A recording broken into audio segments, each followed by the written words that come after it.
Voici les 5 meilleures façons d'éliminer l'anxiété. Nous savons que tous les joueurs passent par là, et nous, en tant que professionnels, devons apprendre des outils et des astuces pour surmonter tout cela sur le terrain et en dehors. C'est ce que nous avons pour vous aujourd'hui. Allons-y.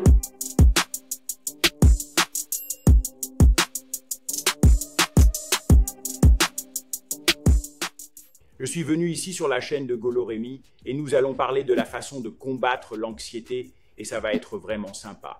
Vous feriez mieux d'écouter. L'une des façons les plus simples de tuer l'anxiété est de s'y préparer. Si vous êtes prêt à affronter un moment, vous n'aurez pas autant d'anxiété. Pour cela, il faut travailler chaque semaine. Si vous vous entraînez bien, vous ne ressentirez pas la même anxiété que si vous ne faites rien ou si vous vous contentez d'un entraînement bâclé la plupart du temps. Ce n'est pas suffisant. Maintenant, les gars, je ne sais pas ce qu'il en est pour vous. Je ne sais pas ce qu'il en est pour vous, mais j'ai toujours été un peu nerveux avant d'entrer dans un match de football. En fait, j'ai toujours été un peu nerveux avant de jouer au football. Je veux toujours gagner. Je veux toujours être le meilleur. Pas le meilleur, loin de là, mais vous savez, je m'efforce toujours d'être la meilleure version de moi-même. Et cette pression à elle seule peut parfois m'atteindre. Vous savez, je réfléchis beaucoup trop.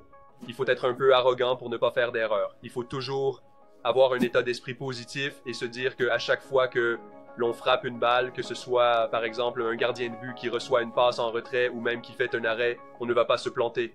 Car dès que l'on commence à se dire « Oh, et si je rate ma frappe? Et si je ne l'attrape pas complètement? C'est foutu. » Je me visualise en train de jouer quand je suis sous la douche. Ah, c'est l'endroit où il n'y a pas d'autres distractions. Il y a juste un mur, de l'eau chaude. C'est un endroit très confortable pour moi. C'est là que je pense aux essais, aux matchs, et tout ce que je visualise est positif. Il s'agit de faire des arrêts décisifs, de marquer des buts décisifs, de se faire engager dans une nouvelle équipe lors d'un procès, ou même, disons, de gagner le championnat avec son équipe. Ce sont toujours des choses extrêmement positives que l'on se met dans la tête. Et une fois que vous commencez à vous les mettre dans la tête de plus en plus, vous commencez à y croire. Je me suis rendu compte qu'être anxieux, nerveux, est tout simplement contre-productif. Si vous regardez cette vidéo, vous êtes probablement un peu sérieux au sujet de votre football, ce qui signifie que vous avez des compétences. Ce qu'il faut faire, c'est avoir confiance en ses compétences et penser à l'avenir. J'ai donc une chose très pratique à faire. Lorsque je suis en situation de 1 contre 1 ou que j'ai le ballon, les gens viennent vers moi. Je ne pense pas à la façon dont je vais battre le joueur en face de moi ou à la façon dont je vais faire le centre. Non, je pense à ce que je fais après. Essayez de penser 2 pas en avant plutôt qu'un seul, parce que cela vous fait réagir par impulsion et si vous êtes au moins un bon footballeur, vous ferez probablement ce qu'il faut. La première minute du match, je fais une bonne passe. À la deuxième minute du match, c'est ce qui se passe. À la troisième minute, faites le match dans votre tête. Cela détruira l'anxiété, parce que la raison pour laquelle vous avez beaucoup d'anxiété est que vous vous concentrez sur l'extérieur.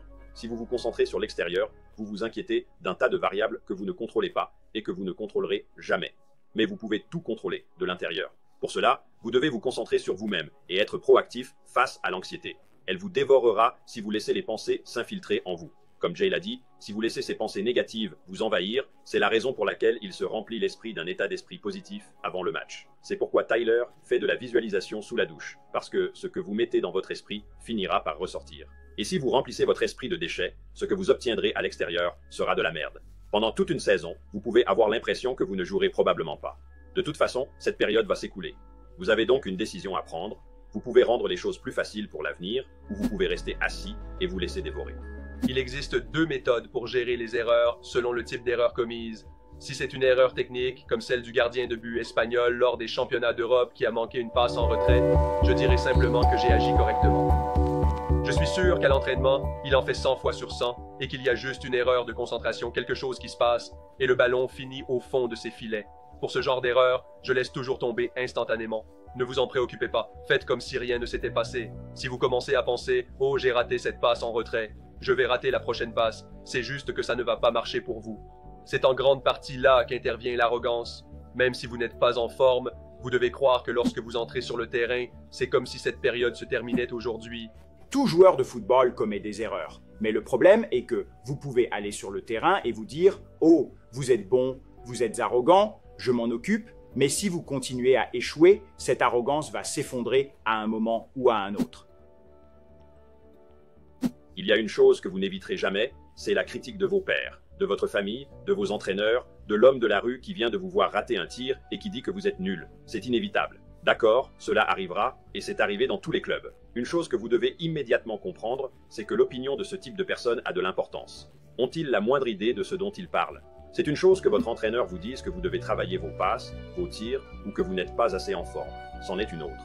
Si Joe, de l'autre côté du pont, te dit qu'il n'aime pas la façon dont tu plies le ballon, Joe est nul.